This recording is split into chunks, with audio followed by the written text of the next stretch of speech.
Good afternoon to all of you. आप सभी का बहुत बहुत स्वागत है। उम्मीद करती हूँ आप सभी बहुत अच्छे होंगे। सभी स्टूडेंट जल्दी से लाइव आ जाएंगे और चलिए इस सेशन को शुरू करते हैं।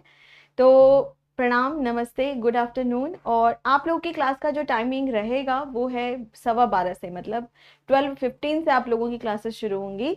तो सभी स्टूडेंट्स टाइम से डेली क्लास में रहेंगे और ये जो क्लास आपकी चलेगी मंडे टू फ्राइडे चला करेगी।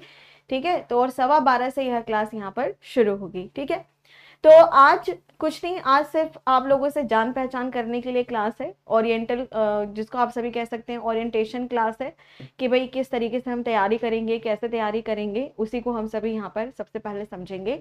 और बायोलॉजी की अगर आप बात करो ना, तो बायोलॉजी आजकल सभी तरह के कॉम्पिटिटिव एग्जाम में आती ही आती है, काफ़ी वेटेज है। साइंस की अगर आप बात करें तो सबसे ज़्यादा बायोलॉजी ही आपके एग्जाम में पूछा जाता है।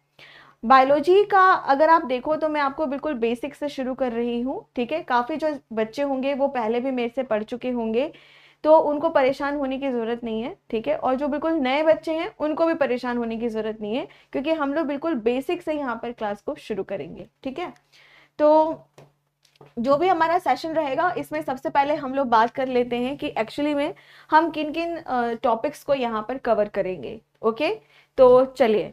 और मैम इंग्लिश में आप लिखवाओगी, ये जो आप लोगों की क्लास रहेगी हिंदी इंग्लिश दोनों मीडियम के लिए रहेगी। और हाँ, स्टेट पीसीएस के लिए भी सफिशिएंट है। हाँ, बिल्कुल सफिशिएंट है। चलिए, तो शुरू करते हैं यहाँ पर और देख लेते हैं कि कौन कौन से टॉपिक हम लोग यहाँ पर स्टार्ट करेंगे, है ना, और कौन कौन से टॉपिक हम सभी यहाँ पर कवर करेंगे। तो चलिए शुरू करते हैं। और सभी बच्चों से एक बात मैं कहना चाहूंगी, बैच स्टार्ट हो रहा है तो कुछ रूल्स हमें बनाने पड़ेंगे। ओके, तो सबसे पहले रूल्स तो यही रहेगा कि हम लोग यहाँ पर पढ़ने के लिए आए हैं, तो हम सभी पढ़ाई को यहाँ पर पहले प्राथमिकता देंगे। ठीक है, हंसी मजाक इधर उधर की बातें ये सब तो देखो होती ही रहती हैं, लेकिन पढ़ाई को हम सभी यहाँ पर पहले प्राथमिकता देंगे। ओके, दूसरे नंबर पर आपको ध्यान रखना है कि जैसे जो भी आप क्वेश्चंस पूछ रहे हो, कोशिश करो कि टॉपिक से रिलेटेड हो या बायोलॉजी से रिलेटेड हो। इधर उधर के टॉपिक्स आपको नहीं पूछने हैं। ठीक है, जैसे कई लोग बहुत अपनी पर्सनल प्रॉब्लम भी कई बार बताने लग जाते हैं, तो मैं उस चीज़ को समझती हूँ कि आप सभी का अटैचमेंट अपने टीचर्स के लिए बढ़ जाता है, तो आप बहुत सारी चीज़ें अपने टीचर्स से शेयर करते हो, अच्छी बात है, लेकिन क्लास के बीच में नहीं, है ना। और कुछ भी अगर पूछना है, अगर मैं नहीं देख पा रही हूँ, तो यहाँ पे उल्टे सीधे कमेंट भी कई बार आने लगते हैं कि मैम आप ये हो वो हो। तो देखो बच्चों, अगर आपको यहाँ पे पढ़ाया जा रहा है तो मैं इस तरह से हूँ, है ना। अब मेरा तृतीय नेत्र नहीं है कि यहाँ पे भी आंखें हो मेरी और मैं आपका कमेंट यहाँ पे नोटिस कर लूँ। तो कोशिश ये करना कि जब आपको पढ़ाया जा रहा है तो अपने डाउट्स को आप एक तरफ लिख लो, और उसके बाद हर क्लास में हम सभी 5 मिनट 7 मिनट्स 10 मिनट्स हमको मिलते ही हैं, 5 मिनट तो हमें मिलते ही हैं मिनिमम। उस टाइम पर आप सभी जो भी डाउट आपको टॉपिक से है या जो भी मैं पढ़ा रही हूँ उससे आपको कोई भी प्रॉब्लम अगर हो रही है, या कोई और भी अगर आपको बात करनी है सिलेबस से रिलेटेड, एप्लीकेशन से रिलेटेड, बैच से रिलेटेड, तो आप वहां पर आप बोल सकते हो। ठीक है, जब कभी भी मैं क्लास आपको कराऊंगी तो कई बार ऐसे बहुत सारे टॉपिक रहेंगे जिसको मैं पीडीएफ से पढ़ाती हूँ, या फिर ऐसे बहुत सारे टॉपिक है जिसको मैं लिख लिख के पढ़ाती हूँ। तो आप लोग को प्रॉब्लम कई बार बच्चों को ये होती है कि मैम आप लिख करके ही पढ़ाओ, या फिर प्रॉब्लम होती है कि मैम आप पीपीटी से ही पढ़ाओ। तो हम दोनों तरीके से पढ़ाएंगे, ठीक है, जहां पर जिसकी जैसे जरूरत होगी। रही बात नोट्स की, तो नोट्स आपको A4 साइज में सभी टॉपिक्स के मिलेंगे। ओके, लेकिन कब मिलेंगे? जब क्लास आपकी, जो चैप्टर आपका है वो खत्म हो जाएगा। जैसे मान लो कोई चैप्टर हमने शुरू किया, जैसे कि हमने सेल बायोलॉजी शुरू किया। सेल बायोलॉजी जब शुरू होगा तो कम से कम हमें 4 घंटे की आवश्यकता है, यानी कि 4 डेज हमें मिनिमम यहाँ पर लगेंगे, 4 to 5 डेज। उसके बाद आपको A4 साइज में वो पीडीएफ अपलोड हो जाया करेगी। ठीक है, और बोर्ड पीडीएफ भी यहाँ पर अपलोड हो जाएगी। ठीक है, तो बोर्ड पीडीएफ डेली का ही आपके पास पहुंचेगा, लेकिन जो A4 साइज का पीडीएफ होगा वो नोट सेक्शन में आपके आएगा जब आपका एक चैप्टर कंप्लीट हो जाएगा। ठीक है, तो ये कुछ बातें थी जो आपको समझनी थी। ठीक है, तो चलिए हम सभी यहाँ पे शुरू करते हैं, और आप किसी भी कॉम्पिटिटिव एग्जाम की तैयारी कर रहे हैं आप यहाँ से पढ़ सकते हैं। ओके, चलो, तो टॉपिक के नाम हम सभी यहाँ पर देख लेते हैं। आज का जो टॉपिक है वो है इंट्रोडक्शन, यानी कि परिचय। सबसे पहले हम सभी परिचय यहाँ पर पढ़ेंगे। ओके, ठीक है। सबसे पहले आता है आपका यहाँ पर परिचय, इंट्रोडक्शन। दूसरे नंबर पर आएगा सेल बायोलॉजी, जिसको हम सभी कोशिका विज्ञान के नाम से जानते हैं। तो परिचय में तो सबसे पहले आज हम सभी शुरू करेंगे, तो उसमें बात करेंगे अलग अलग साइंटिस्ट के बारे में, बायोलॉजी की ब्रांचेस के बारे में। साथ में यहाँ पर आता है कोशिका विज्ञान। कोशिका विज्ञान की अगर आप बात करो तो कोशिका विज्ञान में हम सभी पढ़ेंगे कि सेल कैसा होता है, सेल की स्टडी किस तरीके से आप करोगे, उसके अंदर कौन कौन से सेल ऑर्गेनेल है, कोशिकांग है। इसके अलावा हम सभी यहाँ पर सेल डिवीजन भी करेंगे, क्योंकि ये हमारा फाउंडेशन बैच है बायो का, तो हमें यहाँ पे पढ़ना पड़ेगा कि सेल डिवीजन, कोशिका विभाजन किस तरीके से होता है, क्रोमोसोम्स क्या होते हैं, न्यूक्लियस क्या होता है, डीएनए कैसे बनता है, आरएनए कैसे बनता है, तो ये सब कुछ हम लोग यहाँ पर पढ़ेंगे। ठीक है, न्यूक्लिक एसिड क्या होता है, ये सब कुछ पढ़ेंगे। नेक्स्ट आपका आता है यहाँ पे कंकाल तंत्र। ठीक है, कंकाल तंत्र आप सभी को पता है, जिसमें हम सभी हड्डियों, अस्थियों के बारे में बात करते हैं। इसके साथ ही हम सभी यहाँ पे जो हमारा कार्टिलेज होता है, उपास्थि होता है, वो सब हम यहाँ पर पढ़ेंगे। फिर आता है ऊतक यानी कि टिश्यू। ठीक है, तो जो भी हमारी सेल्स होती हैं, सब बहुत सारी सेल्स मिलकर के जब कोई काम करने लगती हैं तो उसे हम सभी टिश्यू यानी ऊतक कहते हैं। ऊतक 4 प्रकार के होते हैं, कहाँ कहाँ पर पाए जाएंगे, उनके क्या क्या नाम होंगे, इन सभी को हम सभी टिश्यू में यहाँ पर पढ़ेंगे, ऊतक में यहाँ पर पढ़ेंगे। इसके बाद जब हम ऊतक पढ़ेंगे तो साथ में ही हम सभी पढ़ेंगे यहाँ पर मस्कुलर सिस्टम।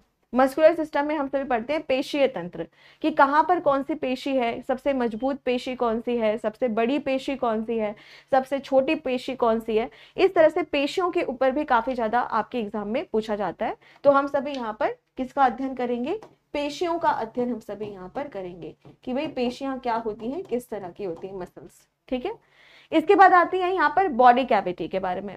ठीक है, बॉडी कैविटी क्या है कि अगर आप अपनी बॉडी को देखते हो, आपके शरीर को देखते हो, तो आपके शरीर में बहुत सारी खाली जगह होती हैं, उनको हम सभी बॉडी कैविटी कहते हैं, या फिर उसे हम शरीर गुहा के नाम से जानते हैं। ठीक है, शरीर गुहा के नाम से जानते हैं, और उसके अंदर ही अंग लगे हुए होते हैं, उसके बारे में हम सभी पढ़ेंगे। फिर हम पढ़ेंगे पाचन तंत्र के बारे में। किसके बारे में, पाचन तंत्र के बारे में, कि भाई जो भी आप यहाँ पर खाना खा रहे हो वो किस तरीके से डाइजेस्ट होगा, किस तरीके से वह पचेगा, कौन कौन से ऐसे अंग होते हैं जो कि डाइजेशन में, पाचन में यहाँ पर मदद करते हैं। और साथ में ही इसके साथ साथ हम सभी न्यूट्रिशन भी पढ़ेंगे, यानी कि पोषण किस तरीके से होता है, कि कार्बोहाइड्रेट क्या होता है, प्रोटीन क्या होता है, वसा क्या होता है, इसके अलावा विटामिन क्या होते हैं, मिनरल्स क्या होते हैं, पानी किस तरीके से हमारे, जल जो होता है वो किस तरीके से हमारे शरीर के लिए लाभदायक है, खनिज पदार्थ क्या होते हैं, इन सभी को हम सभी यहीं पर ही पढ़ना शुरू करेंगे। ठीक है, नेक्स्ट आता है कि उनसे हमें ऊर्जा कैसे मिलेगी, तो बात होती है फिर यहाँ पर श्वसन तंत्र के बारे में, कि जो श्वसन तंत्र है वह क्या है, किस तरीके से है।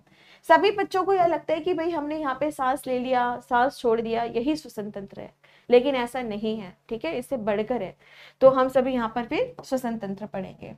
इसके बाद आता है आपका ब्लड सर्कुलेटरी सिस्टम, जिसको हम सभी कहते हैं रक्त परिसंचरण तंत्र। फिर यहाँ पर क्या आएगा, रक्त परिसंचरण, परिसंचरण तंत्र, रक्त परिसंचरण तंत्र। यहाँ पर हम सभी पढ़ेंगे रक्त परिसंचरण तंत्र, कि भाई रक्त क्या होता है, रक्त नलिकाएं क्या होती हैं, हृदय क्या होता है, और किस तरीके से ये मिल करके काम करेंगे। इसके साथ ही आपका ब्लड ग्रुप भी आ जाता है, कि ब्लड ग्रुप कैसा है, RH फैक्टर्स क्या होते हैं, ये सारा सब कुछ। ठीक है, इसके बाद आता है हमारा उत्सर्जन तंत्र। तो हमारा शरीर तो बहुत ज्यादा काम कर रहा है, बहुत सारी गतिविधि कर रहा है, बहुत सारी मेटाबॉलिक एक्टिविटी हो रही है, बहुत सारी उपापचय की प्रक्रिया हो रही है, जिसके परिणाम स्वरूप आप सभी देखोगे कि हमारे शरीर में बहुत सारे टॉक्सिक मटेरियल भी बनते हैं, बहुत सारे विषाक्त भी यहाँ पर बनते हैं। उन विष का निकलना बहुत जरूरी है। जैसे हमारे शरीर में यूरिया बनता है जो कि बहुत टॉक्सिक है, बहुत ज्यादा विषैला है, तो वह यूरिन के रूप में, मूत्र के रूप में शरीर से बाहर निकलेगा, है ना। तो यही हम सभी क्या पढ़ेंगे, किडनी क्या होती है, नेफ्रॉन क्या होते हैं, मूत्राशय कैसे काम करता है, यही हमारा सब कुछ उत्सर्जन तंत्र में आता है। फिर हम पढ़ेंगे नर्वस सिस्टम, जिसको हम कहते हैं तंत्रिका तंत्र। फिर क्या आ जाएगा यहाँ पर, तंत्रिका तंत्र। ठीक है, तंत्रिका तंत्र की अगर आप बात करते हैं तो तंत्रिका तंत्र में ब्रेन, ठीक है, हमारा ब्रेन कैसे काम करेगा, इसके साथ ही हमारा स्पाइनल कॉर्ड यानी कि मेरुरज्जु कैसे काम करेगा, इसी तरीके से जो तंत्रिकाएं होती हैं वह किस तरह से काम करेगा। ठीक है, तो ये सारा सब कुछ हम नर्वस सिस्टम में पढ़ेंगे। फिर आता है एंडोक्राइन सिस्टम, जिसको हम कहेंगे अंतःस्रावी तंत्र, अंतःस्रावी तंत्र। ठीक है, अब अंतःस्रावी तंत्र क्या होता है कि भाई बहुत सारी ग्लैंड्स, बहुत सारी ग्रंथियां हमारे शरीर में पाई जाती हैं। वो क्या निकालती हैं? हार्मोन्स निकालती हैं। ठीक है, और ये किस तरह से हमारे शरीर में काम करेंगी, हार्मोन्स किस तरह से बनेंगे, वो एक जगह से दूसरी जगह कैसे जाएंगे, वो कैसे यहाँ पर काम करेंगे, हाइपोथैलेमस कैसे काम करेगा, पिट्यूटरी यानी पीयूष ग्रंथि कैसे काम करेगा, दूसरे जो अंग होते हैं वो कौन कौन से हार्मोन निकालेंगे, क्या वो भी ग्रंथियों की तरह कार्य करेंगे, इन सबको हम यहाँ पर पढ़ेंगे। इसके बाद जो नेक्स्ट पॉइंट आता है वो बहुत ही इंपॉर्टेंट है, और ये है हमारा रिप्रोडक्टिव सिस्टम, जिसको कहते हैं हम प्रजनन तंत्र। फिर हम यहाँ पर क्या पढ़ेंगे? प्रजनन तंत्र, है ना। तो नर का प्रजनन तंत्र कैसा है, फीमेल का रिप्रोडक्टिव सिस्टम कैसा है, फिर साथ में जो इंपॉर्टेंट है वो है रिप्रोडक्टिव हेल्थ यानी प्रजनन स्वास्थ्य, प्रजनन स्वास्थ्य। ठीक है, फिर हम क्या पढ़ेंगे? प्रजनन स्वास्थ्य कि भाई प्रिकॉशंस क्या होते हैं, किस तरीके से उनका यूज किया जाएगा। ठीक है, क्या फीमेल के लिए भी कॉन्डोम्स आते हैं या नहीं आते हैं।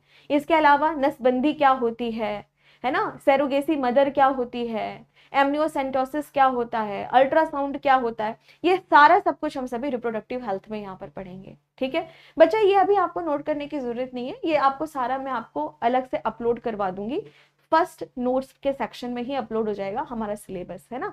तो इसको नोट नहीं करना है। पीडीएफ इंग्लिश में भी मिलेगा, हाँ बिल्कुल, हिंदी और इंग्लिश दोनों में मिलेगा।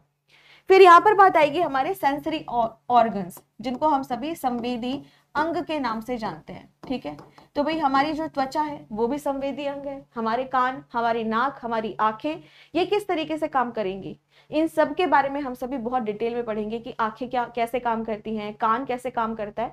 तो आपका जो सिलेबस रहेगा उसमें हम मेनली फोकस करेंगे हमारे आंखों और कान के बारे में। ठीक है, ओके, चलिए अब इसके बाद आगे नेक्स्ट पॉइंट की ओर बढ़ते हैं, आगे चलेंगे ह्यूमन डिजीजेस, जिनको हम सभी कहेंगे मानव रोग।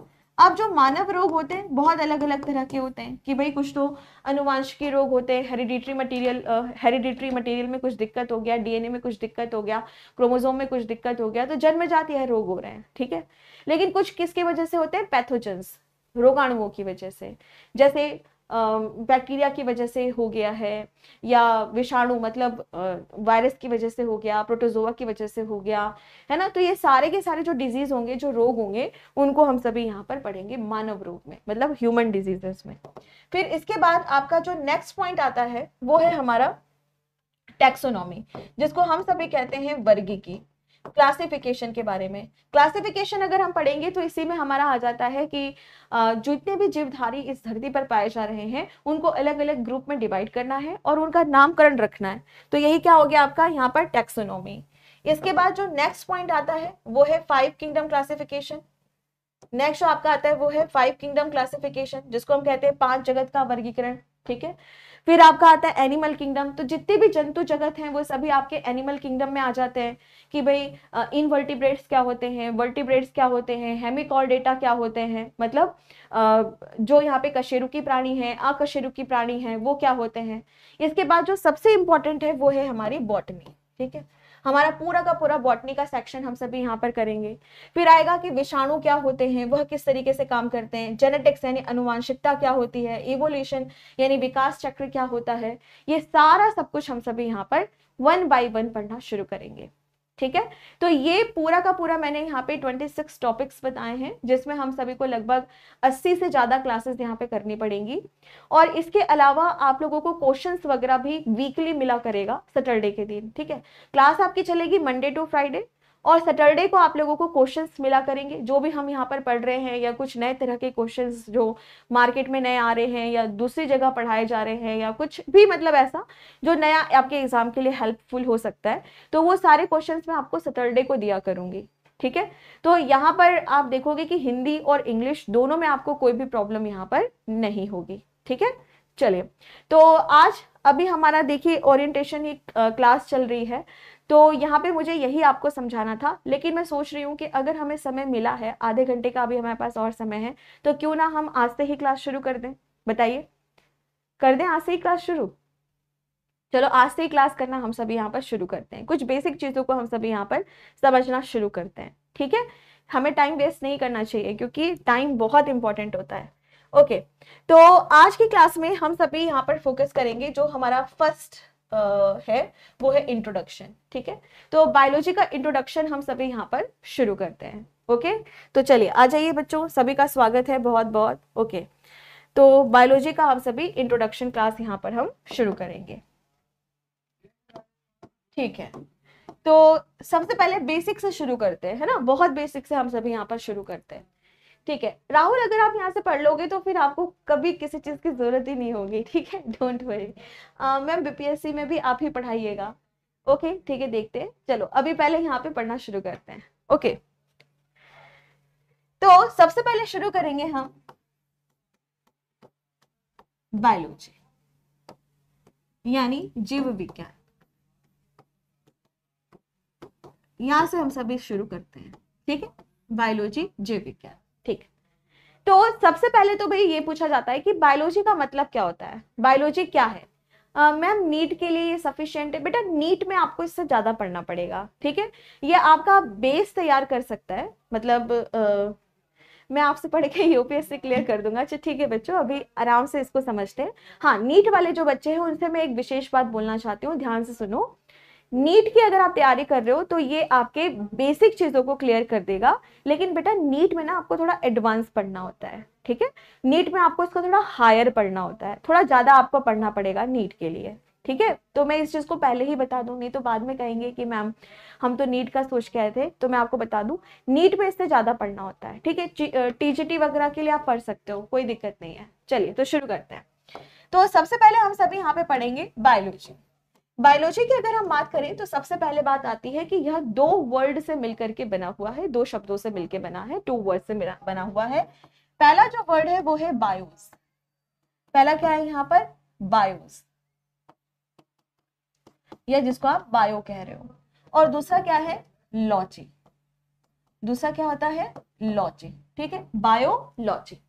जब कभी भी हम लोग बायोस या बायो के बारे में बात करते हैं तो बायो का मतलब होता है लिविंग बींग्स। इसका क्या मतलब होता है यहाँ पर? लिविंग बींग्स मतलब जीवित प्राणी या जीवन। ओके, और दूसरी तरफ अगर आप लॉजी के बारे में बात करेंगे तो इसका मतलब होता है स्टडी करना, और हिंदी में इसे हम कहते हैं अध्ययन करना। क्या? अध्ययन करना। ठीक है, तो सीधे से यहाँ पे समझ आ रहा है कि बायोलॉजी मतलब जीवित का अध्ययन करना, जीवित प्राणियों का यहाँ पर अध्ययन करना क्या कहलाएगा? जीव विज्ञान यानी बायोलॉजी यहाँ पर कहलाएगा।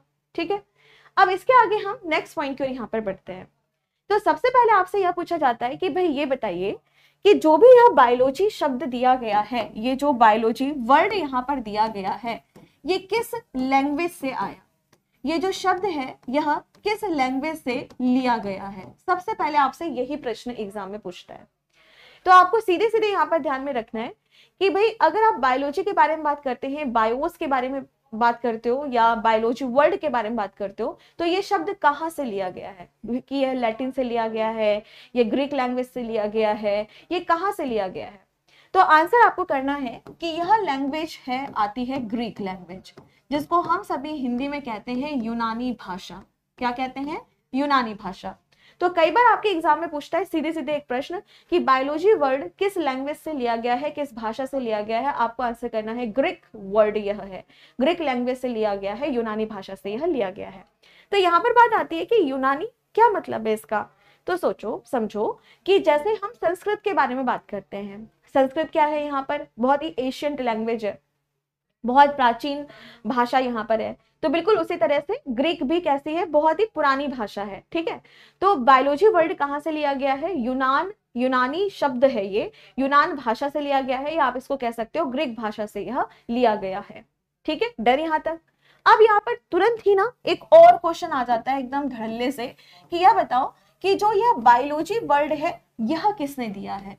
ये शब्द किसने क्वाइंड किया है? ये नामकरण किसने किया है? यहां से भी तुरंत एक क्वेश्चन पूछता है कि भाई ये बताओ फटाफट से कि जो बायोलॉजी शब्द है इसका नामकरण किसने किया है? बायोलॉजी वर्ड है यह किसने यहाँ पर दिया है? तुरंत एक यहाँ पर प्रश्न आपसे पूछता है और आपको क्या आंसर करना है यहाँ पे? लैमार्क। तो यहाँ पे ना एक्चुअली बच्चों दो साइंटिस्ट आते हैं। ठीक है, एक जो साइंटिस्ट है उनका नाम है यहाँ पे लैमार्क, ठीक है। और जो दूसरे साइंटिस्ट है उनका नाम है यहाँ पे ट्रिवीरेनस, ठीक है। तो हम यहाँ पे फटाफट से लिखते हैं कि यहाँ पे किसने नाम दिया, एक तो है आते हैं यहाँ पे लैमार्क, ओके, और दूसरे क्या आते हैं यहाँ पर ट्रिवीरेनस। ये दो साइंटिस्ट यहाँ पर आते हैं और इन दोनों ने मिलकर के ही यहाँ पर क्या दिया है, तो आंसर करना कि बायोलॉजी वर्ड यहाँ पर दिया है, ठीक है। एक सेकेंड मैं कमेंट आपका देख लूं एक बार। मैम बोर्ड यहाँ पे चमक रहा है, कोई और कलर कर दीजिए। अच्छा ठीक है मैं कर देती हूँ, अभी इसको रहने देते हैं, ठीक है। नेक्स्ट जो स्लाइड रहेगी उसमें मैं कलर चेंज कर दूंगी, ठीक है। ओके, अब इसको फटाफट से हिंदी और इंग्लिश दोनों में देख लेते हैं। तो एक है यहाँ पे हमारा लैमार्क, ठीक है, और दूसरे जो साइंटिस्ट है वो है यहाँ पे ट्रिवीरेनस।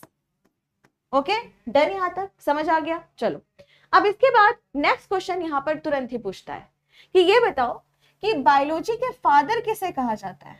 यहाँ पे एक नेक्स्ट क्वेश्चन आपसे तुरंत ही पूछा जाता है कि who is the father of biology, father of biology. तुरंत ही नेक्स्ट क्वेश्चन क्या पूछेगा कि यह बताओ कि जो हमारा जीव विज्ञान है, जीव विज्ञान के जनक कौन है, जीव विज्ञान के जनक कौन है। तुरंत यहाँ पर एक प्रश्न आपसे पूछा जाएगा, who is the father of biology. तब आपको सीधे सीधे यहाँ पे आंसर करना है एरिस्टोटल, एरिस्टोटल, और हिंदी में इन्हें हम कहते हैं अरस्तु। क्या कहते हैं, अरस्तु। तो जैसे आपसे ये पूछा जाए कि भाई ये बताओ कि जंतु विज्ञान के जनक कौन है, who is the father of biology, तो आंसर करना है अरस्तु। कौन है, अरस्तु। तो अरस्तु क्या कोई साइंटिस्ट थे, आंसर नहीं, अरस्तु साइंटिस्ट नहीं थे। अरस्तु जो थे वो कौन थे, यहाँ पर एक कह सकते हो कि फिलोसफर थे, ठीक है। और इन्होंने ही यहाँ पर क्या दिया कि भाई सबसे पहले जीव विज्ञान के बारे में यहाँ पर इन्होंने बताया। इन्होंने कहा कि हम भाई इतने सारी ब्रांचेस बता रहे हैं साइंस की, हम एक ऐसी ब्रांच बनाते हैं जिसमें हम सभी सिर्फ और सिर्फ जीवित प्राणियों की स्टडी करें, सिर्फ और सिर्फ लिविंग बींग्स की यहाँ पर स्टडी करें। तो इन्हें इसीलिए अरस्तु को क्या कहा गया यहाँ पे, फादर ऑफ द बायोलॉजी, यानी जीव विज्ञान के जनक या पिता के नाम से इनको यहाँ पर जाना गया, ठीक है। अब चलो इसको हम समराइज कर लेते हैं और एक एक करके हम इसे यहाँ पर समझते हैं। तो जो भी मैंने यहाँ पे पढ़ाया उसे ही आप सभी यहाँ पर देखिए क्या लिखा है। जीव विज्ञान की अगर हम बात करते हैं तो जीव विज्ञान दो वर्ड से मिलकर के यहाँ पर बना है। किससे बना है, दो वर्ड से यहाँ पर मिलकर के बना हुआ है। पहला है लिविंग और दूसरा है स्टडी। तो अगर आप यहाँ पर जीव विज्ञान की स्टडी के बारे में बात करते हैं, नहीं नोट करने की जरूरत नहीं है, आप सब समझिए आज की क्लास में। तो यहाँ पे जब हम जीव विज्ञान के बारे में बात करते हैं तो इसका मतलब क्या है, स्टडी ऑफ द लिविंग और लिविंग बींग्स, यानी जीवन या जीव का अध्ययन करना ही क्या कहलाता है यहाँ पर, बायोलॉजी यानी जीव विज्ञान यहाँ पर कहलाता है, ठीक है। इसके साथ ही मैंने जो नेक्स्ट पॉइंट यहाँ पर बताया वह क्या है कि जब कभी भी आपसे यह पूछा जाए कि भाई बायोलॉजी शब्द है वह किस लैंग्वेज से यहाँ पर लिया गया है, हाँ बिल्कुल सोनू आप पढ़ सकते हो। तो बायोलॉजी जो वर्ड है वह किससे लिया गया है, आंसर यूनानी भाषा से यहाँ पर लिया गया है। अगर आपसे ये पूछा जाए कि भाई इसका जो नामकरण है वह किसने किया है, तो आंसर करना लैमार्क और ट्रिवीरेनस ने यहाँ पे किया है। अब यहाँ पर ना कई सारे जो बच्चे हैं वो लिख रहे हैं 1801 क्योंकि गूगल ने कहा, लेकिन आपको गूगल के भरोसे नहीं चलना है। आपको, अगर आप मेरी क्लास में पढ़ रहे हो तो आपको मेरे हिसाब से चलना है। और मैं आपको यहाँ पे कहूंगी कि जब हम नामकरण के बारे में बात करते हैं तो आंसर आता है 1802। क्या आएगा यहाँ पर, 1802, ठीक है। तो लैमार्क और ट्रिवीरेनस की अगर आप बात करो तो इन्होंने 1802 में यह नामकरण किया था। अब यहाँ पर कुछ बच्चे लड़ाई करेंगे, नहीं नहीं नहीं हम तो 1801 ही लिखेंगे। लिख लो, कोई दिक्कत वाली बात नहीं है, क्योंकि एग्जाम में पूछता ही नहीं है किसी भी एग्जाम में कभी भी पूछता ही नहीं है, ना कभी पूछा गया है ना कभी पूछेगा, ये यूजलेस है, ठीक है। लेकिन मेरी मानो तो 1802 यहाँ पर सही है, ठीक है। तो यहाँ पर अगर हम देखते हैं, कोई बात नहीं बच्चों, पढ़ाई पे ध्यान दो, कोई बात नहीं। तो नामकरण की अगर आप बात करते हो तो 1802 की अगर हम बात करते हैं तो जो 1802 है उसमें लैमार्क और ट्रिवीरेनस ने क्या नाम दिया, यहाँ पे बायोलॉजी शब्द यहाँ पर दिया। पर जैसे बहुत सारी पुस्तक का नाम लेके बच्चे बता रहे कि मैम उसमें ऐसा लिखा था हमने कह दिया, कोई दिक्कत वाली बात नहीं है क्योंकि ये इंपॉर्टेंट है ही नहीं, ठीक है। तो हमें इसे रटना ही नहीं है, हमें सिर्फ समझना है कि नामकरण किसने किया, लैमार्क और ट्रिवीरेनस। पर यहाँ पर ना एक बात और आपको ध्यान में रखनी है कि मान लो ये दोनों किसी ऑप्शन में दिया है, ठीक है, लैमार्क और ट्रिवीरेनस, तो सबसे बेस्ट यह ऑप्शन है। लेकिन मान लो अगर कोई ऑप्शन है ए जिसमें दिया है लैमार्क, कोई ऑप्शन है बी जिसमें दिया हुआ है यहाँ पे ट्रिवीरेनस, तब आप यहाँ पर किसको प्राथमिकता दोगे, तब यहाँ पर आप किसको प्रायोरिटी दोगे। अब हम ए को लगाएं या बी को लगाएं मैम, तो ध्यान रखना यहाँ पर जो हम पहले प्राथमिकता देंगे वो हमेशा लैमार्क को देंगे। किसको देंगे, हमेशा लैमार्क को हम यहाँ पर पहले प्राथमिकता देंगे, ठीक है। तो अगर आपसे पूछा जाए नामकरण किसने किया, ये टर्म किसने यहाँ पे क्वाइंट किया, लैमार्क एंड ट्रेविरनस।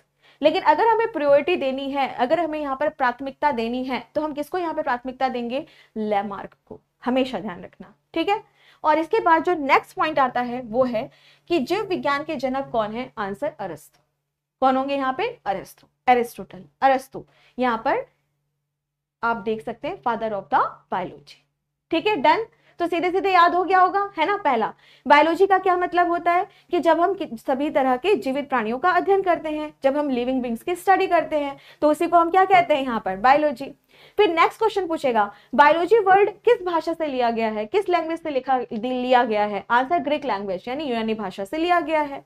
फिर आएगा ये नामकरण किसने किया है, तो आंसर करना लैमार्क और ट्रेविरनस, जिसमें हम लैमार्क को पहले प्राथमिकता देंगे। और फिर पूछा जाएगा who is the father of biology, biology के पिता कौन है, बायोलॉजी के जनक कौन है, आंसर अरस्तु। बात खत्म, याद हो गया, क्लास में याद हो गया सब कुछ, बहुत बढ़िया। चलो अब इसके आगे हम नेक्स्ट पॉइंट की ओर यहाँ पर बढ़ते हैं। तो चलो पहले कलर इसका चेंज कर देती हूँ, कुछ बच्चे कह रहे हैं कि मैम कलर चेंज कर दीजिए, ठीक है, चलो कलर चेंज हो गया। अब इसके आगे नेक्स्ट पॉइंट, जब हम बायोलॉजी के बारे में बात करते हैं तो सबसे पहले बात आती है कि बायोलॉजी की कितनी ब्रांचेस होती हैं। आप क्या कहोगे, अनगिनत, ठीक है, बहुत सारी बहुत सारी बहुत सारी, हम याद नहीं कर सकते इतनी सारी, हम उसको नंबर में भी नहीं बता सकते इतनी सारी। लेकिन मुख्य कितनी होंगी, मेन कितनी होंगी, दो। कितनी होंगी यहाँ पर, दो, ठीक है। तो बायोलॉजी की अगर आप बात करें तो बायोलॉजी को हम सभी सबसे पहले यहाँ पर दो तरीके से बात करके पढ़ेंगे। कितने तरीके से, दो तरीके से बात करके पढ़ेंगे। पहला जो आता है उसे हम कहते हैं जूलॉजी, और हिंदी में कहा जाएगा जंतु विज्ञान। क्या कहा जाएगा, जंतु विज्ञान, ठीक है। और दूसरी तरफ आता है यहाँ पे बॉटनी, और हिंदी में कहा जाता है वनस्पति विज्ञान। क्या कहा जाएगा, वनस्पति विज्ञान, ठीक है। तो बॉटनी की अगर आप यहाँ पर बात करते हो तो जो बॉटनी होता है उसको दो तरीके से हम बांटते हैं। पहला होता है जूलॉजी, दूसरा होता है बॉटनी, जंतु विज्ञान, वनस्पति विज्ञान। अब चलो इसको हम एक एक करके यहाँ पे समझते हैं। तो सबसे पहले हम जूलॉजी के बारे में बात करेंगे, तो यह भी दो वर्ड से मिलकर के बना है। तो ध्यान देना कि जब आपको कोई भी यहाँ पे कॉम्प्लेक्स वर्ड मिलता है, जब आपको यहाँ पे बहुत ही खतरनाक तरीके के शब्द आपको देखने के लिए मिलते हैं ना, तो जैसे आप हिंदी में संधि विच्छेद करते हो ना, है ना, बिल्कुल उसी तरीके से यहाँ पे भी आपको क्या करना है, संधि विच्छेद, है ना, सिंपल तरीके से। तो जंतु विज्ञान, जूलॉजी, दो तरीके से यहाँ पे बांट दो। पहला होता है जू। जू का क्या मतलब होता है, कौन मुझे बताएगा, सिर में होने वाली जू नहीं, चिड़ियाघर नहीं, जू का मतलब होता है एनिमल्स। जू का क्या मतलब होता है यहाँ पर, एनिमल्स यानी जंतु, जानवर, है ना। और लॉजी मतलब अभी आपको बताया ही था, स्टडी करना, अध्ययन करना। तो जब कभी भी हम जंतुओं का अध्ययन करते हैं, जब कभी भी हम एनिमल्स की यहाँ पर स्टडी करते हैं, तो उसी को क्या कहते हैं, हम जूलॉजी कहते हैं, ठीक है। नोट भी कर ले मैम, बेटा आपकी मर्जी है, वैसे ये सारा सब कुछ मैं आपको पीडीएफ में प्रोवाइड करवाऊंगी, तो अभी आप सिर्फ समझने के ऊपर जोर दीजिए, ठीक है। अब दूसरी तरफ अगर आप बॉटनी के बारे में बात करते हैं, तो बॉटनी का क्या मतलब होता है यहाँ पे, स्टडी ऑफ प्लांट्स, और हिंदी में इसे हम कहते हैं पादपों का अध्ययन, पादपों का अध्ययन, ठीक है। तो जो भी पेड़ पौधे होंगे उनका हमें स्टडी यहाँ पर करना है। तो जब कभी भी बायोलॉजी के बारे में बात होती है तो ये बात हमें समझ आ गई कि बायोलॉजी को हम सभी दो तरीके से बांट के पढ़ते हैं, पहला है जूलॉजी और दूसरा है बॉटनी, ठीक है। जूलॉजी का मतलब होता है जंतु विज्ञान, मतलब जंतुओं का अध्ययन करना, एनिमल्स की स्टडी करना। और अगर आपसे पूछा जाए कि भाई बॉटनी का मतलब क्या होता है, वनस्पति विज्ञान का क्या मतलब होता है, तो आंसर करना स्टडी ऑफ द प्लांट्स यानी पादपों का अध्ययन करना, ठीक है। और इस तरीके से आपने दो तरीके से बांट के पढ़ लिया, चलो बहुत अच्छी बात है। अब यहाँ पर नेक्स्ट क्वेश्चन जब आपसे पूछता है तो कहता है who is the father of zoology and who is the father of botany, मतलब जंतु विज्ञान के जनक, जंतु विज्ञान के पिता कौन है और वनस्पति विज्ञान के पिता कौन है ना, यहां से भी प्रश्न आपका पूछता है। तो देखो, इससे पहले हमने क्या पढ़ा कि जब हम बायोलॉजी के बारे में बात करते हैं तो इसके पिता कौन है, अरस्तु यानी एरिस्टोटल है ना, बिल्कुल है।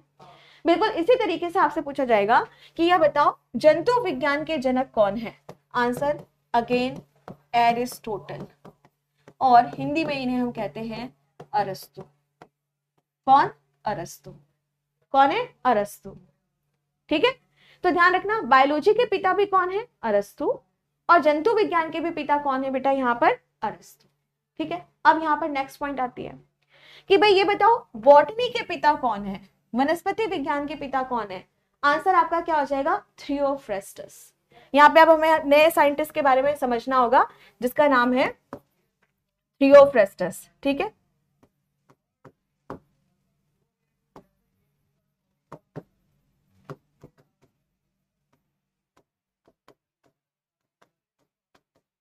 थियोफ्रेस्टस। ओके, डन यहाँ तक। तो हमने यहाँ पर क्या देखा कि जो भी यहाँ पर अरस्तु है वो है बायोलॉजी के पिता, सॉरी, और जूलॉजी के भी पिता, और वनस्पति विज्ञान के पिता कौन है, बॉटनी के फादर कौन है, थियोफ्रेस्टस। अब यहाँ पर बात आती है कि भाई अरस्तु और थियोफ्रेस्टस ने ऐसा कौन सा यहाँ पर काम किया कि हम इतनी बड़ी उपाधि इन्हें दे रहे हैं कि थियोफ्रेस्टस को हम सभी कह रहे हैं यहाँ पर वनस्पति विज्ञान के जनक, है ना। क्यों कह रहे हैं, इन्होंने ऐसा क्या किया होगा, या अरस्तु ने ऐसा क्या किया होगा, तो चलो इसको हम सभी यहाँ पर समझते हैं। ओके, अब मैं ना आपको यहाँ पर 3 शब्दों के बारे में बताऊंगी, 3 अलग अलग तरह के वर्ड्स के बारे में मैं आप लोगों को यहाँ पे बताऊंगी। ठीक है, तो चलो यहाँ पे 3 शब्दों को हम सभी समझेंगे। पहला जो वर्ड यहाँ पर होगा इसे हम कहते हैं मॉर्फोलॉजी। नेक्स्ट जो वर्ड आता है इसे हम कहेंगे एनाटॉमी, और एक और वर्ड आएगा जिसे हम कहेंगे फिजियोलॉजी। ठीक है, हिंदी में भी लिख लेते हैं जल्दी से, इसे हम कहते हैं आकारिकी। यहां पे आएगा शरीर रचना विज्ञान, और यहां पे आएगा कार्यकी। ठीक है, इस तरीके से। अब यहां पर हम सभी क्या करेंगे, 3 शब्दों को यहां पर हम सबसे पहले समझेंगे। मैम क्लास का फुल स्क्रीन क्यों नहीं हो रहा है, मनीषा एक्चुअली होता क्या है बेटा, जब आप कमेंट करते हो ना तो वो हाफ में ही शो करेगा, है ना। अगर आप उसको फुल में करोगे तो आप कमेंट नहीं कर पाओगे। चलिए, अब यहाँ पर हम 3 शब्दों को समझेंगे। ठीक है, ये पहले 3 शब्दों को हम समझते हैं फटाफट से। पहला क्या है, मॉर्फोलॉजी, जिसको हम आकारिकी कह रहे हैं। दूसरा क्या है, एनाटॉमी, और नेक्स्ट क्या है यहाँ पे, फिजियोलॉजी। ठीक है, चलो ओके। अब हम यहाँ पर क्या कर रहे हैं, आराम से पढ़ रहे हैं। मैं आप लोग को पढ़ा रही हूँ, मैं इस टाइम पे आपको स्टूडियो से पढ़ा रही हूँ। अब अचानक से यहाँ पे डोर ओपन होता है। ठीक है, जैसे मैं स्टूडियो में हूँ और यहाँ पे डोर ओपन होता है। जैसे ही डोर ओपन होगा, यहाँ पे एक प्यारा सा पपी आ रहा है ना, बढ़िया से मटकते हुए। अब मैं उसको कह रही हूँ अरे वाह कितना प्यारा पपी है, सो क्यूट, है ना। इसके बाद थोड़ी देर बाद मैंने क्या देखा, एक मक्खी आ गई गाना गाती हुई, है ना। मैं क्या कह रही हूँ, अरे मक्खी आ गई है, मक्खी आ गई है। फिर चूहा आ गया, अरे चूहा आ गया है, चूहा आ गया है। यहाँ पर मान लो कि कोई बच्चा आया, उसने मुझे एक छोटा सा प्लांट गिफ्ट किया, मैं कहूंगी वाह क्या बढ़िया बात है ये तो, है ना, प्लांट है ये तो। फिर अचानक से कोई सर अंदर आ जाते हैं, तो मैं क्या कहूंगी, अरे सर आ गए अंदर, है ना। मैं कुछ और तो शब्दों का प्रयोग नहीं करूंगी, मैं यही कहूंगी ना कि सर आ गए हैं, मनुष्य हैं वो, मुझे पता है। पर मुझे ये कैसे पता चल रहा है कि कभी कोई पपी आ रहा है, कभी कोई कुत्ता आ रहा है, कभी कोई शेर आ रहा है, कभी कोई चिड़िया आ रही है, कभी कोई पौधा आ रहा है, या कभी कोई यहाँ पे मनुष्य आ रहा है, मुझे कैसे पता चल रहा है। तो बच्चों मुझे इसलिए ऐसा पता चल रहा है क्योंकि जब मैं किसी भी यहाँ पे प्राणी को देख रही हूँ, जब हम किसी भी लिविंग ऑर्गेनिज्म को देख रहे हैं, तो उसका जो एक्सटर्नल फीचर है, उसका जो एक्सटर्नल स्ट्रक्चर है, मतलब बाह्य जो उसकी संरचना है, उसी से तो मुझे पता चल रहा है ना। तो जैसे आप चूहे को देखते हो तो आपको पता है ना चूहा कैसा होता है, आप मक्खी को देखते हो तो आपको ये भी पता होता है कि मक्खी कैसी है ना। तो यहाँ पे आप क्या देख रहे हो कि बाहर की जो संरचना है वह कैसी है, उसका एक्सटर्नल जो स्ट्रक्चर है वह कैसा है, बाह्य स्वरूप उसका कैसा है, उसी को हम सभी क्या कह रहे हैं यहाँ पे, मॉर्फोलॉजी। समझ आ गया। तो अगर आपसे कभी पूछा जाए कि जब हम किसी भी जीवित प्राणी के बाह्य स्वरूप का या बाह्य संरचना का या एक्सटर्नल स्ट्रक्चर का, एक्सटर्नल फीचर की जब हम स्टडी करते हैं तो उसे क्या कहा जाता है, आकारिकी, मॉर्फोलॉजी। समझ आ गया। डन यहाँ तक? थम्स अप कर दो चलो सारे बच्चे एक बार। समझ आ रहा है यहाँ तक? बहुत बढ़िया। अब बात आती है शरीर रचना विज्ञान यानी एनाटॉमी। अब हम समझ चुके हैं कि बाहर से कोई कैसा दिख रहा है, ठीक है। अब हम बात करेंगे अंदर से वो कैसा है। तो ये नहीं करना है कि अंदर से वो कैसी है, उसको अंदर से तो भाई नहीं, फीलिंग नहीं जाननी है अभी हमें यहाँ पे क्या जानना है कि भाई बॉडी के अंदर सेल कैसा है, बॉडी के अंदर टिश्यू यानी ऊतक कैसे हैं, बॉडी के अंदर ऑर्गन यानी अंग कैसे हैं, हड्डी कैसी होती है, उपास्थि कैसी होती है, भाई ये सब अब हमें जानना है। तो जब हम बॉडी के इंटरनल स्ट्रक्चर की स्टडी करते हैं, जब हम आंतरिक भागों का अध्ययन करते हैं, तो उसे क्या कहते हैं? एनाटॉमी। ठीक है, तो यहाँ पे हमने क्या देखा? बाह्य, बाहर अगर हम देख रहे हैं तो वो क्या हो गया? मॉर्फोलॉजी। अंदर अगर हम देख रहे हैं तो क्या हो गया? एनाटॉमी। दोनों में डिफरेंस समझ आया है ना? ठीक है, डन, ओके। अब हम बात करेंगे यहाँ पे फिजियोलॉजी यानी कार्यकी के बारे में। कार्यकी का क्या मतलब होता है? कोई कैसे काम करेगा। तो हमारा शरीर तो भाई बहुत सारे काम करता है, जैसे पाचन करने का काम, डाइजेशन का काम। तो डाइजेस्टिव सिस्टम की आप बात कर रहे हो, पाचन तंत्र की आप बात कर रहे हो, है ना? वो क्या कहलाएगा? फिजियोलॉजी। कि आपकी बॉडी कैसे काम करेगी, कैसे वो फंक्शन करेगी, कैसे वो कार्य करेगी, उसी को हम सभी क्या कहते हैं? फिजियोलॉजी। ब्लड सर्कुलेटरी सिस्टम, रक्त परिसंचरण तंत्र। नाम से ही पता चल रहा है कि भाई रक्त जो है वो एक जगह से दूसरी जगह जा रहा है। ब्लड वेसल, रक्त नलिकाएं यहाँ पे काम कर रही हैं, हमारा हृदय यहाँ पे काम कर रहा है, हार्ट काम कर रहा है। क्या है? फिजियोलॉजी। आप एक जगह से दूसरी जगह जा रहे हो, कैसे जा रहे हो भाई? उसमें तो आपका कंकाल तंत्र यानी कि जो आपका स्केलेटल सिस्टम है वो काम कर रहा है, आपका नर्वस सिस्टम यानी कि जो तंत्रिका तंत्र है वो काम कर रहा है, सब कुछ बढ़िया से काम करेगा, तभी तो आपकी क्या बनेगी? फिजियोलॉजी। तो हमने क्या पढ़ा कि इसको शॉर्ट में यहाँ पे समझते हैं कि हमने यहाँ पर पढ़ा कि जब हम मॉर्फोलॉजी के बारे में बात कर रहे हैं तो मॉर्फोलॉजी का क्या मतलब है? बाह्य संरचना का अध्ययन करना, मतलब study of the external feature. आकारिकी विज्ञान, मॉर्फोलॉजी, क्या कह रहे हैं हम यहाँ पर? बाह्य संरचना का अध्ययन करना। इसी तरह से एनाटॉमी, एनाटॉमी का मतलब क्या हो गया? आंतरिक संरचना का अध्ययन करना, study of the internal structure. इसी तरीके से क्या हो गया? फिजियोलॉजी। फिजियोलॉजी का क्या मतलब हो गया? कि हमारी बॉडी किस तरह से फंक्शन कर रही है, हमारी बॉडी यहाँ पर किस तरह का कार्य कर रही है, उसको हम सभी फिजियोलॉजी के नाम से यहाँ पर जानते हैं। समझ आया बच्चों? क्लियर है? तो 3 वर्ड्स के बारे में हमने पढ़े, मॉर्फोलॉजी, एनाटॉमी, फिजियोलॉजी। आकारिकी विज्ञान, शरीर रचना विज्ञान और कार्यकी, है ना? तो मॉर्फोलॉजी का मतलब क्या हो गया? Study of the external structure, बाह्य संरचना का अध्ययन। एनाटॉमी मतलब क्या हो गया? Study of the internal structure, आंतरिक संरचना का अध्ययन। और फिजियोलॉजी, कार्यकी का क्या मतलब हो गया? कि हमारी बॉडी किस तरह से कोई भी फंक्शन या कोई भी कार्य करती है, तो स्टडी ऑफ द फंक्शन, कार्यों का अध्ययन।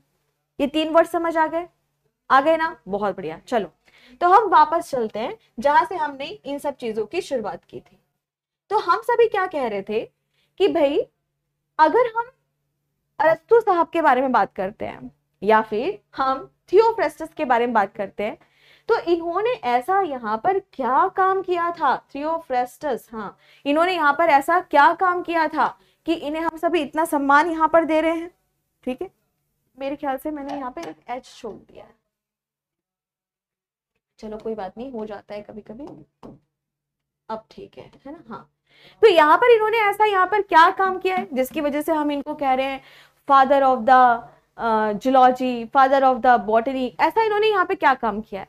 तो बच्चों सबसे पहले वहां से शुरू करते हैं। अरस्तु साहब ने आज से इतने टाइम पहले, मतलब ये तो कब के ही थे, ठीक है, इन्होंने क्या काम किया कि अलग अलग तरह के जो जीवधारी थे, अलग अलग तरह के जो एनिमल्स थे, उनकी स्टडी करना शुरू किया। और किस बेसिस पे? मॉर्फोलॉजी क्या है, फिजियोलॉजी क्या है, एनाटॉमी यहाँ पर क्या है, ठीक है। तो उस आधार पर आप सभी क्या देखोगे कि एरिस्टोटल ने, अरस्तु साहब ने उस टाइम पर क्या काम किया? अलग अलग तरह के जंतु जानवरों की स्टडी करना शुरू किया। अपनी नोटबुक में लिखते भी होंगे वो, है ना, अपने नोट्स भी वो बनाते होंगे, जो भी देखा उसके चित्र भी वो बनाते होंगे, डायग्राम्स भी वो बनाते होंगे। और ऐसा कर करके उन्होंने एक बढ़िया से डायरी अपनी बना के तैयार कर ली, एक नोटबुक बना के तैयार कर ली। और वो जो नोटबुक है ना, वो कुछ टाइम के बाद प्रकाशित हुई, मतलब पब्लिश हुई, जिसका नाम था बच्चों उस बुक का हिस्टोरिया एनिमेलिया। उस बुक का क्या नाम था? Historia animalia.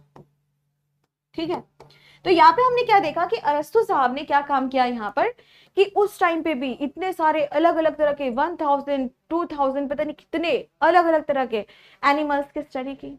वही कि मॉर्फोलॉजी क्या होता है, एनाटॉमी क्या है इसका, फिजियोलॉजी किस तरीके से है। इन्होंने एक अपनी बुक भी यहाँ पर बना ली जिसका नाम था हिस्टोरिया एनिमेलिया। ठीक है, तो यहाँ से प्रश्न आपका कैसे पूछता है, जंतु विज्ञान के ऊपर लिखी गई पहली पुस्तक का नाम बताइए, या फिर आपसे पूछेगा एरिस्टोटल ने कौन सी बुक यहाँ पर लिखी थी, या फिर जूलॉजी के ऊपर लिखी हुई बुक कौन सी है, आंसर हिस्टोरिया एनिमेलिया। इसी तरह से थियोफ्रास्टस ने भी भयंकर काम किया, 500 अलग अलग तरह के पेड़ पौधों की इन्होंने स्टडी की।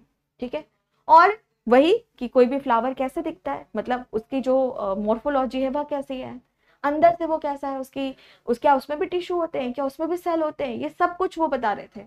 ठीक है, और इसी तरीके से वो कैसे काम करता है, क्या किसी भी पौधे में श्वसन होता है क्या, रिस्पायरेशन होता है क्या, है ना, ये सारा सब कुछ उनके दिमाग में चल रहा था। तो ये सारा सब कुछ करके उन्होंने भी एक यहाँ पर बुक बनाई जिसका नाम क्या था, हिस्टोरिया प्लांटेरम। क्या था, तो लिखेंगे हम सभी हिस्टोरिया प्लांटेरम। ठीक है, और इस तरह से उन्होंने यहाँ पर यह बुक लिख दी।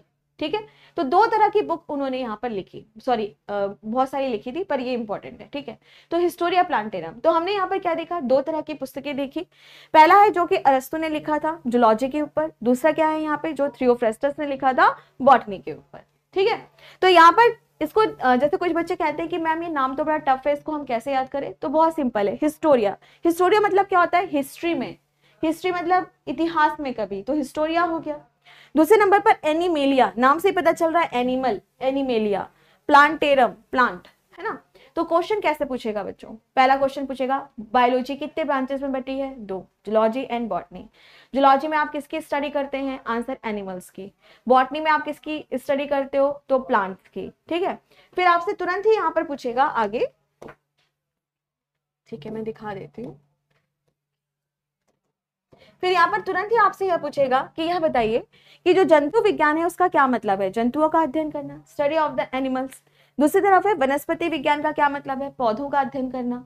फिर होगा यहाँ पर कि जो भी हमारी जूलॉजी है, जो भी यहाँ पर जंतु विज्ञान है, उसके पिता, उसके जनक कौन है, अरस्तु है।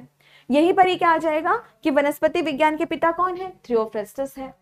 फिर आपसे क्या कहेगा, जूलॉजी के ऊपर लिखी हुई पुस्तक कौन सी है, यानी अरस्तु ने, एरिस्टोटल ने यहाँ पे कौन सी पुस्तक लिखी, हिस्टोरिया एनिमेलिया। और इसी तरह से थियोफ्रास्टस ने यहाँ पे क्या लिखा, तो आंसर करना है थियोफ्रास्टस ने यहाँ पे हिस्टोरिया प्लांटेनम लिखा। ठीक है, डन, यहाँ तक सबको समझ आ गया। चलिए, तो यही क्या था यहाँ पर इंट्रोडक्शन, यही क्या था आपका यहाँ पर इंट्रोडक्शन। ठीक है, तो ये जो भी मैंने आपको यहाँ पर लिखवाया है या जो भी मैंने यहाँ पे पढ़ाया है, इसकी बोर्ड पीडीएफ आप सभी मांग रहे हो, इसकी बोर्ड पीडीएफ आज ही आपको अपलोड हो जाएगी। ठीक है, तो वीडियो में या वीडियो के नीचे आप सभी देखोगे नोट्स करके लिखा है, वहां पर आप सभी को कुछ देर के बाद यह पीडीएफ दिखाई देनी शुरू हो जाएगी। और जो हमारी कल की क्लास होगी उसमें हम सभी क्या पढ़ेंगे मैम, कुछ बच्चे कह रहे हैं, तो कल की क्लास में हम सभी शुरू करेंगे यहाँ पर कोशिका विज्ञान। क्या शुरू करेंगे हम सभी यहाँ पर, कोशिका विज्ञान, यानी सेल बायोलॉजी क्या होता है, कैसे होता है, इसकी पूरी की पूरी जो स्टडी होगी वो अब कल की क्लास में हम सभी यहाँ पर शुरू करेंगे। तो हमारा जो परिचय है वो पूरा यहाँ पर कंप्लीट हो गया है। ठीक है, ये हो गया। अब कल हम क्या पढ़ेंगे यहाँ पर, कोशिका विज्ञान। ठीक है, टाइमिंग क्या रहेगी बेटा, टाइमिंग यही रहेगी 12:15, मंडे टू फ्राइडे आप लोगों की क्लास चलेगी। ठीक है, मंडे टू फ्राइडे आप लोगों की क्लास चलेगी। ठीक है, बाकी कुछ भी मुझे नया एड ऑन लगेगा तो कभी कभी ऐसा भी हो सकता है कि मैं आपकी एक्स्ट्रा क्लासेस भी ले सकती हूँ, पर टाइम यही रहेगा। मैम टाइम चेंज होगा, नहीं बेटा टाइम यही रहेगा 12:15 से। ठीक है, चलिए ओके, तो कल की क्लास में मिलते हैं। उम्मीद करती हूँ कि आपको यह क्लास अच्छी लगी होगी और आप लोगों को यहाँ पर अच्छे से समझ में भी आया होगा। जिन बच्चों ने यहाँ पर पहली बार क्लास की है तो उनको थोड़ा सा ऐसा भी लगा होगा कि ये क्या चल रहा है, पर कोई बात नहीं, धीरे धीरे करके आप यहाँ पर समझते चले जाओगे ना बहुत अच्छे से। हाँ, लेकिन एक चीज और, डेली क्लास में आने की कोशिश करना। ठीक है, अगर मान लो कभी कोई क्लास छूट जाए तो कभी समय निकाल करके उसको तुरंत ही यहाँ पर पढ़ लेना। ठीक है बच्चों, ओके। अंकित अभी इस बारे में डिसाइड नहीं है। ठीक है, अभी फिलहाल तो बायोलॉजी ही मैं आप लोगों को पढ़ाऊंगी। ठीक है, चलिए, तो कल की क्लास में मिलते हैं। आप सभी तब तक अपना ख्याल रखिए, हंसते मुस्कुराते रहिए, खुश रहिए। और कल की क्लास में हम मिलेंगे कितने बजे? अगेन 12:50, 12:15 बजे। Thank you so much, take care, bye bye. और हाँ, एक चीज़ और, सभी बच्चे अलग अलग एग्जाम्स का नाम लिखते हैं कि ये मैम ये वाला एग्जाम निकल जाएगा यहाँ से पढ़ के। बिल्कुल, मैंने क्या कहा, आप कोई भी कॉम्पिटिटिव एग्जाम की तैयारी कर रहे हैं, सब में ये आपको हेल्प करेगा। ठीक है, चलो, तो कल मिलेंगे 12:15 बजे। Thank you so much, take care, bye bye. जय हिंद, जय भारत।